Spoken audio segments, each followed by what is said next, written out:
Hello and welcome to Trending News. I am Zoe Stark. Here is what's trending today. President Joe Biden's press conference, which many had eagerly awaited, was an improvement over his recent debate performance but fell short of being exceptional. Democrats are concerned that despite his speech on Thursday night, they are in the same position as before. During the press conference, Biden defended his record and explained his foreign policy in detail. However, he made notable mistakes, such as confusing the names of his vice president and his political opponent. These errors left Democrats uncertain about the impact of the press conference, as they continue to deal with the fallout from last month's debate where Biden's meandering responses sparked discussions about potentially replacing him on the 2024 ticket. This wasn't a home run. It wasn't a disaster either, but it doesn't show that he can campaign and win. This doesn't erase the debate and doesn't change the polls. If I'm a member of Congress or a donor, I'm not leaving this inspired, so the issues remain, said a former House Democratic aide. This is the worst-case scenario, it doesn't change anything, and that was the goal, the person added.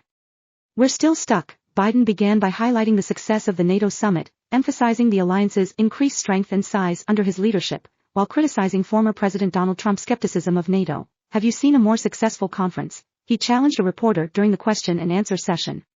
He engaged with journalists on topics such as Russia's war in Ukraine and the Gaza conflict between Israel and Hamas, demonstrating his grasp of complex issues. He also dismissed concerns about his mental fitness and reaffirmed his commitment to the race, stating, "We need to finish this job because there's so much at stake." Democratic strategist Karen Finney believed Biden's appearance would ease concerns, noting his substantive answers and frankness. Representative Steve Cohen, Democrat from Tennessee, said on CNN that Biden convinced many he should remain in the race, despite earlier expressing doubts about party unity over Biden's chances. However, Biden's mistakes during the summit, such as calling Ukrainian President Volodymyr Zelensky, President Putin, and Vice President Kamala Harris, Vice President Trump, caused alarm among Democrats. "This was even worse than I thought it would be," said a Democratic pollster.